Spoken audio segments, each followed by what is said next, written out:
الحمد لله نحمده ونستعينه ونستغفره ونؤمن به ونتوكل عليه ونعوذ بالله من شرور أنفسنا ومن سيئات أعمالنا من يهده الله فلا مضل له ومن يضلله فلا هادي له ونشهد أن لا إله إلا الله وحده لا شريك له ونشهد أن سيدنا ونبينا وحبيبنا وشفيعنا وهادينا وأولانا ومولانا وحبيبنا وسندنا محمدا عبده ورسوله قال الله تبارك وتعالى في القرآن المجيد والفرقان الحميد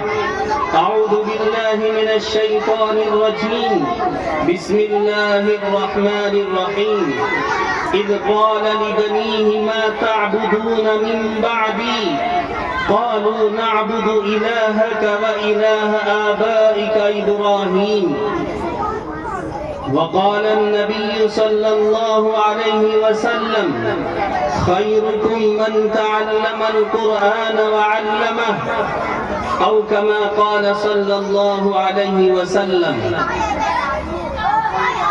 مکا پانی مکی آنی ازل تیرا ابد تیرا مکا پانی مکی آنی ازل تیرا ابد تیرا خدا کا آخری پیغام ہے تو جاوداں تو ہے۔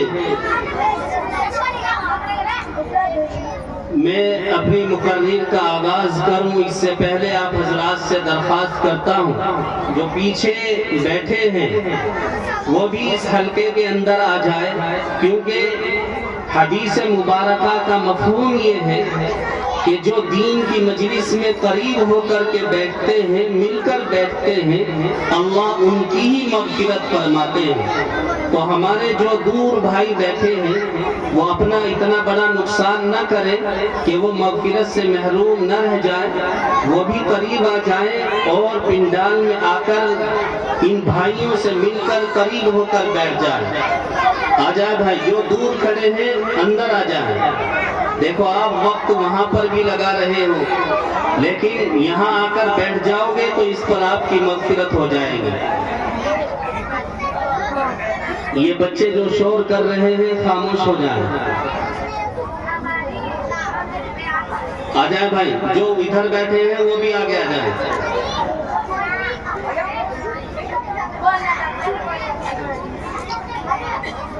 میرے انتہائی قابل احترام بھائیوں، بزرگوں، عزیزوں، دنیا کا ہر انسان اللہ جل جلالہ عم نوالہ سے جب بھی اللہ کی طرف اپنے دست دراز کرتا ہے اور اس کی بارگاہ میں ہاتھ اٹھاتا ہے تو ہر مسلمان ایک دعا اللہ سے ضرور مانگتا ہے۔ جو صاحب اولاد نہیں ہوتے اللہ رب العزت والجلال سے مسلمان یوں فریاد کرتے ہیں، اے رب تو ہمیں اولاد کی نعمت سے اور اولاد کی دولت سے مالا مال کر دیجیے۔ لیکن سوال یہ ہے کہ مسلمان اللہ سے اولاد چاہتا کیوں ہے؟ اس اولاد کے لینے میں اور اس اولاد کے طلب کرنے میں اس مسلمان کی نیت اور مقصد کیا ہے؟ آج اگر ہم اپنا جائزہ لیں تو ہماری بے شمار غرض اور بے شمار مقصد اولاد کے طلب کرنے میں اللہ سے ہوا کرتی ہے۔ کوئی یہ چاہتا ہے کہ میں نے جو اپنا کاروبار شروع کیا ہے اس کاروبار کو آگے بڑھانے کے لیے مجھے اولاد چاہیے۔ کوئی چاہتا ہے کہ مجھے اس دنیا میں طاقتور اور مضبوط بننا ہے تو اس کے لیے مجھے اولاد چاہیے۔ کوئی چاہتا ہے کہ اس دنیا میں اگر مجھے اچھا انسان ثابت ہونا ہے تو اس کے لیے مجھے اولاد چاہیے۔ الگ الگ نیتیں مسلمانوں کی اولاد کے حاصل کرنے میں اور اولاد کو اللہ سے مانگنے میں ہوا کرتی ہے، اور آج ایک بہت بڑی تعداد مسلمانوں کی ایسی ہے جنہوں نے اللہ سے فریاد کر کے اور اللہ سے دعائیں کر کے اور رات کو اللہ کے سامنے رو رو کر کے اور نہ جانے کتنی طریقے کی محنتیں کر کے اللہ سے اولاد تو حاصل کر لی ہے، لیکن جب وہ آج اولاد بڑی ہوئی ہے تو اس اولاد کے بڑے ہونے کے بعد یہ آسمان کی طرف ہاتھ اٹھا کر کے یوں کہہ رہا ہے، اے رب ذوالجلال، اگر یہ اولاد نہ ہوئی ہوتی تو زیادہ بہتر تھا، اگر یہ اولاد میرے آنگن میں نہ پلتی نہ بڑھتی تو زیادہ بہتر تھا، کیونکہ اس اولاد نے تو مجھے کہیں کا نہ چھوڑا، اس اولاد نے مجھے ذلیل و رسوا کر کے رکھ دیا، برادری میں میری ناک کٹوا کر کے رکھ دی، اور آج میری اولاد میری آنکھوں میں آنسو دیتی ہے، میری آنکھوں میں آنکھیں ڈال کر بات کرتی ہے۔ بے شمار ماں باپ آپ کو تڑپتے ہوئے مل جائیں گے جو اولاد کی طرف سے تڑپ رہے ہیں، مچل رہے ہیں، دیوانگی کا سایہ ان پر ہو چکا ہے، لیکن اس کی وجہ کیا ہے کہ آج وہ والدین تڑپ رہے ہیں، انہوں نے اپنی دعاؤں میں ان اولاد کو مانگا تھا، اللہ سے فریاد کی تھی، رو رو کر کے تہجد میں مانگا تھا، اور طرح طرح کی محنتیں اور ادویات کر کے علاج پر علاج کر کے ان اولادوں کو حاصل کیا تھا، لیکن آج یہ اولاد بڑی ہے تو آج یہ ان اولاد کا سایہ اپنے آنگن میں دیکھنا کیوں نہیں چاہ رہا، آج یہ اولاد کو بددعا کیوں دے رہا، آج یہ ماں اپنی اولاد کو کیوں کوس رہی کہ اگر یہ نہ ہوتی تو زیادہ اچھا تھا، اگر یہ بڑا نہ ہوا ہوتا تو زیادہ اچھا تھا۔ کتنے ماں باپ کہتے ہیں تو بڑا ہی نہ ہوتا تو زیادہ بہتر تھا،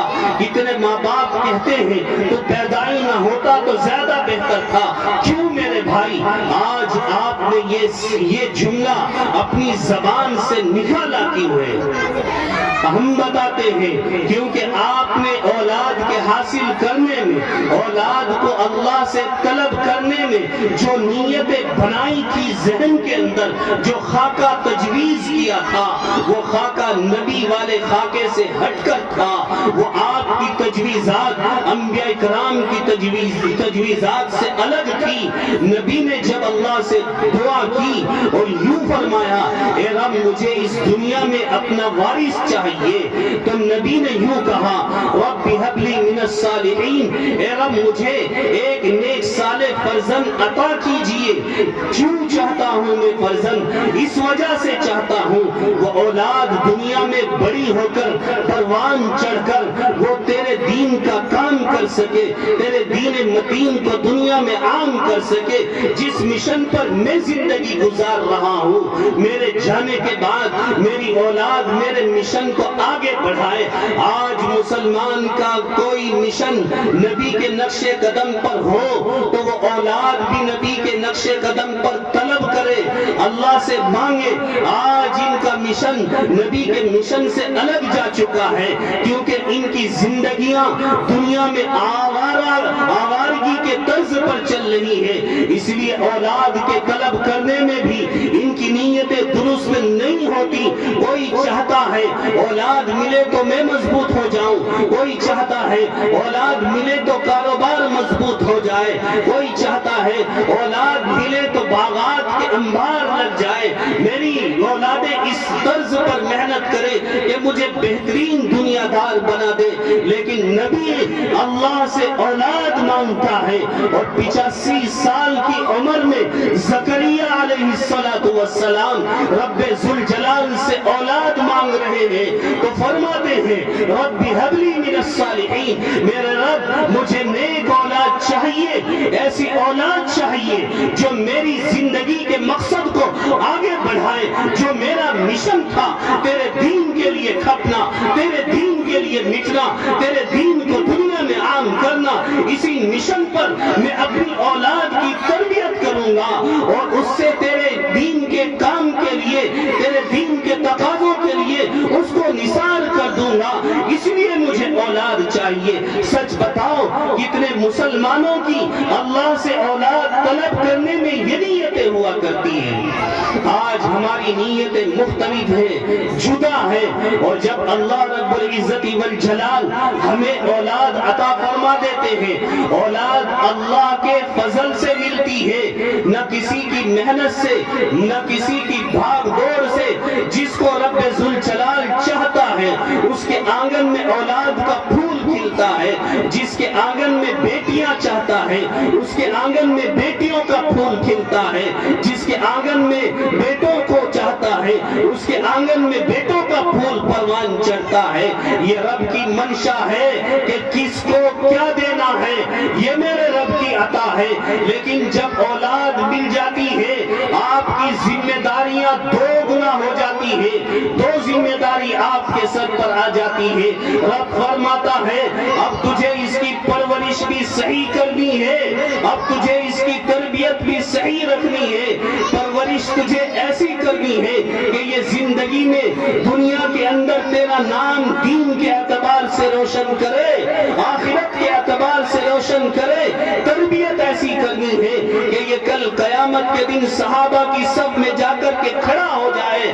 لیکن آج جب ہمیں اولادیں مل چکی ہیں، نہ ہمیں ان کی پرورش کا کوئی خیال ہے، نہ ہمیں ان کی تربیت کا کوئی خیال ہے۔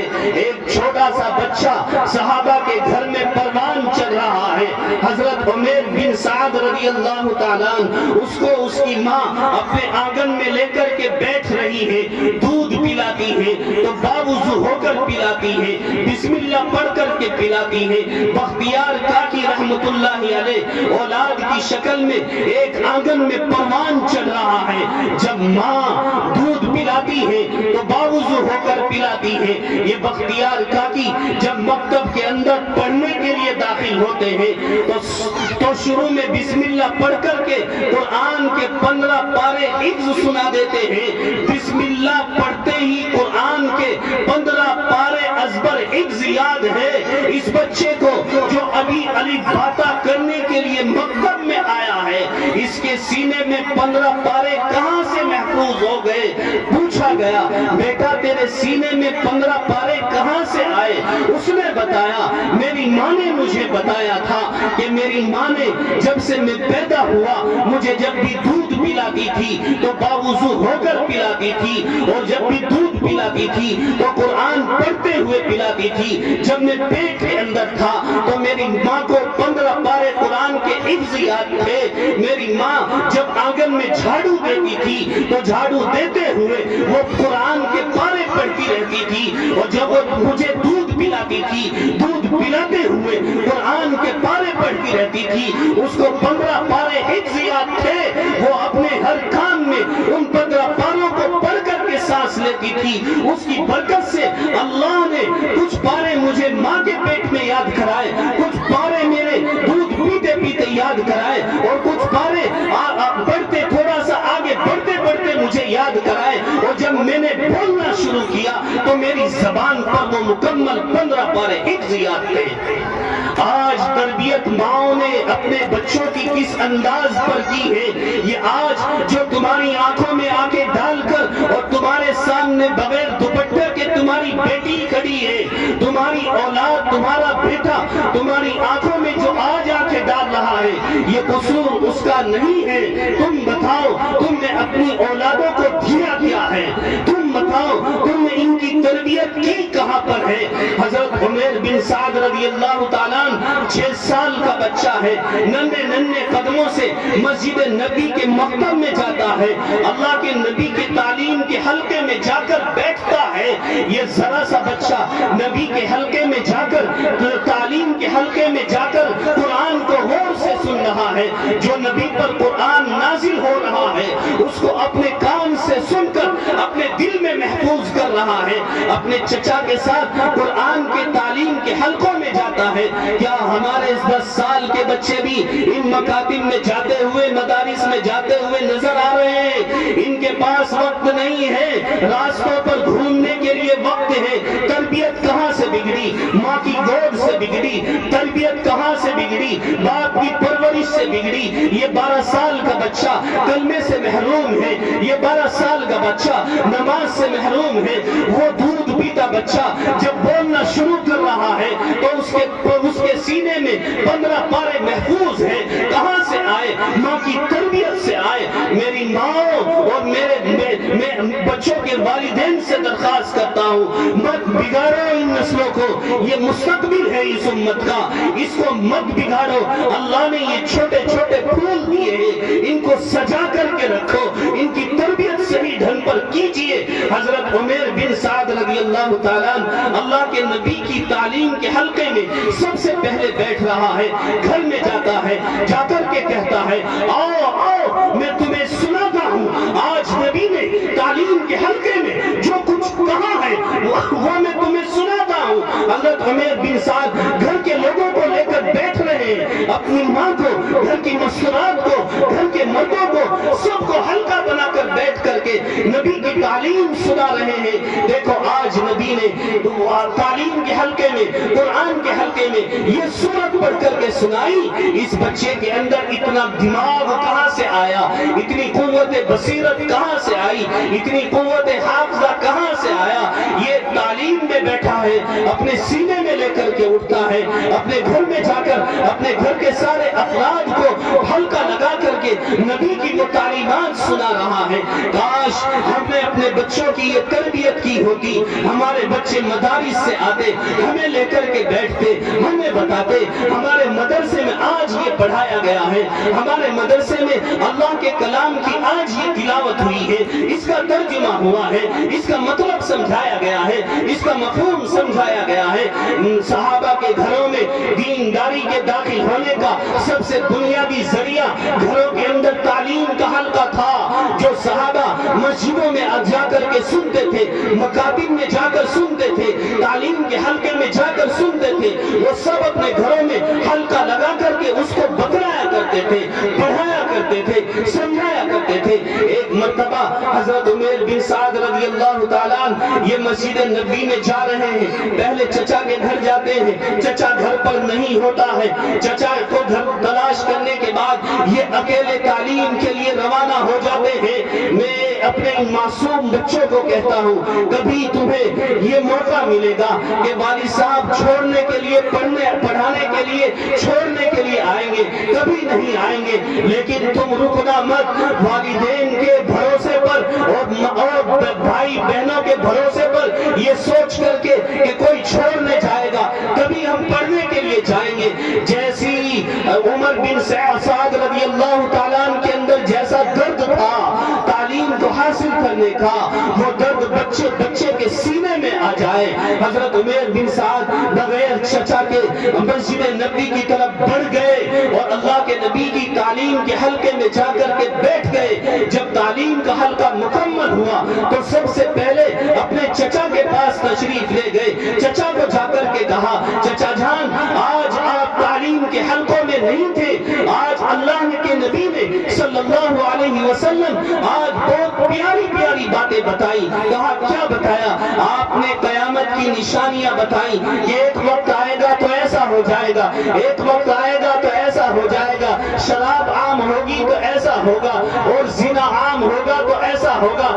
اس چچا نے سن کر کے یوں کہا نعوذ باللہ من ذالک، کیا محمد بن عبداللہ غیب کی باتیں جاننے لگا ہے جو وہ کل کی باتیں آج بتلا رہا ہے؟ کیا نعوذ باللہ وہ کل کی باتیں جانتا ہے؟ یہ کفریہ الفاظ تھا. عمیر بن سعد رضی اللہ تعالیٰ سن کر کے خاموش نہ رہ سکے، دل درد کرنے لگا، تڑپنے لگے، کہنے لگے میں کیا کہوں چچا، اور کہنے لگے اے چچا آج تو نے یہ الفاظ اپنی زبان سے نکال کر مجھے دو راہیں پر لا کر کے کھڑا کر دیا ہے. اب میرے سامنے دو راستے ہیں، ایک راستہ یہ ہے میں تمہارے خلاف بغاوت کروں، جا کر نبی سے یہ پیغام دے دوں کہ تو باغی ہے اور تو نبی کی شان میں گستاخی کرتا ہے، اور دوسرا راستہ یہ ہے کہ میں تمہارے ساتھ صلح کر کے تمہارے ساتھ رہتا رہوں. چچا نے معلوم کیا کہ تو کون سا راستہ اختیار کرے کرے گا؟ کہا میں پہلا راستہ اختیار کروں گا، نبی کی شان کی گستاخی کے بعد تیرے ساتھ رہنا تو دور کی بات ہے، تیرے ساتھ قدم سے قدم ملا کر چلنا میرے لیے گوارا نہیں ہے، میں پہلا راستہ اختیار کروں گا، تجھ سے بغاوت کا اعلان کرتا ہوں۔ نبی کی شان میں گستاخی والوں سے بچوں نے بغاوت کا اعلان کیا تھا۔ یہاں بڑوں کے سینے خالی ہیں نبی کی محبت سے اور دین کی محبت سے، بڑوں کے سینے خالی ہیں، وہاں چھوٹے چھوٹے بچے بغاوت کے اعلان پر اترے ہوئے تھے۔ کہا اللہ کے نبی صلی اللہ علیہ وسلم کے پاس جا کر میرا چچا آپ کی شان میں گستاخی کرتا ہے، آپ اس کو سزا دیجئے۔ اللہ کے محبوب صلی اللہ علیہ وسلم نے اپنے صحابہ کو بلایا، کہا عمیر بن سعد کہتا ہے، یہ بچہ کہتا ہے اس کا چچا میری شان میں گستاخی کرتا ہے، آپ مشورہ دیجئے کرنا کیا ہے؟ ابو بکر عمر رضی اللہ تعالی عنہ یہ سارے صحابہ وہاں موجود ہیں، مشورہ دیا جاتا ہے۔ اللہ کے نبی شیخ کبیر، اس کا بڑی عمر کا چچا، اس کا چچا بڑی عمر والا آدمی ہے، ایک عرصے دراز سے ہمارے بیچ میں نمازیں پڑھتا ہے، وہ ایسا کہے یہ ممکن نہیں ہے، ہو سکتا ہے اس بچے کو ہی کوئی غلط فہمی ہوئی ہو، اس بچے کو کوئی غلط فہمی ہوئی ہو۔ اللہ کے نبی صلی اللہ علیہ وسلم نے اپنے صحابہ کے مشورے پر عمل کرتے ہوئے بچے کی بات کو نظر انداز کر دیا۔ تربیت یہیں تک نہیں ہوئی تھی کہ تعلیم کے حلقوں میں جا کر کے تعلیم سن لیتے، تربیت اس سے آگے کی پروان چڑھی ہوئی تھی۔ یہ بچہ گیا گھر میں جا کر کے جائے نماز اٹھائی، وضو کیا، مصلی بچھایا اور نماز پڑھنی شروع کی، سر سجدے میں رکھا اور اللہ سے فریاد لگائی، اے اللہ آج تیرا محبوب میری بات پر یقین نہیں کرتا، اس کے اصحاب بھی یقین نہیں کرتے، میرے چچا کو سچا مانتے ہیں، اے رب تو جانتا ہے کہ سچا کون ہے، جھوٹا کون ہے، اے رب اگر میں سچا ہوں تو پوری دنیا کے سامنے سچا ثابت کر دے، اگر میں جھوٹا ہوں تو پوری دنیا کے سامنے جھوٹا ثابت کر دے۔ یہ کہہ کر عمیر بن سعد رضی اللہ تعالیٰ عنہ کی آنکھوں میں آنسو آ جاتے ہیں، اتنے میں قرآن کا نزول ہوتا ہے۔ آئے ہائے قربان چاہیے ان بچوں پر اور ان ماؤں پر، ان کی تربیت پر قربان چاہیے کہ جن کی اداؤں پر قرآن نازل ہو رہا ہے۔ میں نے ایک 6-7 سال کے بچے سے کہا تو مجھے کلمہ پڑھ کر کے سنا، اس نے کہا مجھے کلمہ یاد نہیں۔ میں نے کہا بچے تجھے جو یاد ہو مجھے وہ سنا، اس نے قسم خدا کی یہ کہتے ہی مجھے جو سنایا میرے کان پھٹے کے پھٹے رہ گئے، میرا دل سن کر کے بے چین ہو گیا۔ اس نے نچنیاں گانا گا کر کے جو سنانا شروع کیا، میرے تو ہوش حواس میں نہ رہے۔ میں نے کہا یہ مسلمان کا بچہ ہے جس کو کلمہ یاد نہیں ہے، گانا کہے تو گانے بے شمار سنا دے لیکن اللہ کا کلام اس کی زبان پر جاری نہیں ہوتا۔ میں نے کہا بیٹا تو نے یہ کہاں سے سیکھا؟ کہا ہمارے گھر میں یہی چلتا ہے، ہماری ماں یہی سنتی ہے، ہمارا باپ یہی سنتا ہے، یہی گانے ہمارے گھروں کے اندر چلتے ہیں، اسی لیے مجھے یہ گانے یاد ہوئے، کلمہ مجھے یاد نہ ہوا۔ میں نے عمیر بن سعد کو دیکھا، میں نے اس بچے کو دیکھا اور اس عمیر بن سعد کو سیرت میں دیکھا، کہا ایک وہ بچہ ہے جس کی ادا پر قرآن کا نزول ہو رہا ہے، نبی پر قرآن کی آیت نازل ہو گئی، جبرائیل علیہ السلام آ گئے قرآن کی آیت لے کر، اے نبی جی بہت سے لوگ آپ سے جھوٹ ثابت کرتے ہیں، وہ اپنے اسلام کے دعوے میں جھوٹے ہوتے ہیں، آپ ان کو سچا نہ سمجھیے گا۔ نبی جی فوراً سمجھ گئے کہ یہ کس کا ذکر ہے، یہ اس بچے کے چچا کا ذکر ہے۔ نبی جی نے کہا اس بچے کو بلا کر کے لاؤ، حضرت بلال جاتے ہیں، اس بچے کو اٹھا کر کے لاتے ہیں، وہ بچہ اپنے ہاتھ میں لے کر کے آتے ہیں، کہا نبی جی یہ سجدے میں سر رکھ کر کے رو رہا تھا، نبی نے اس کو اپنے سینے سے لگایا، یہ 5-6 سال کا بچہ نبی کے سینے سے چمک رہا ہے، نبی نے اپنے لبوں سے بوسہ دیا، بوسہ دے کر کے یوں کہا میرے بچے بس مجھے وہ بتا دے جو تو نے سجدے میں جا کر اللہ سے کہا ہے، وہ دعا مجھے بتا دے۔ کہا میں نے یہی کہا تھا اگر میں جھوٹا ہوں تو مجھے جھوٹا ثابت کر، اگر میں سچا ہوں تو مجھے سچا ثابت کر۔ نبی نے بوسہ دے کر روتے ہوئے کہا میرے بچے تیری سچائی کا ثبوت ہے، جس قرآن کو کوئی جھٹلا نہیں سکتا، مٹا نہیں سکتا، جس قرآن کے اوراق کو کوئی ختم نہیں کر سکتا، جس کی سیاہی کو، جس کے حروف کو، جس کے نکات کو کوئی مٹا نہیں سکتا، جو قرآن ہمیشہ صحیح سالم رہنے والا ہے، اس کلام میں اللہ نے تیری سچائی کا ثبوت دیا ہے کہ تو سچا ہے اور تیرا چچا جھوٹا ہے۔ کہاں سے لاؤ گے یہ تربیت؟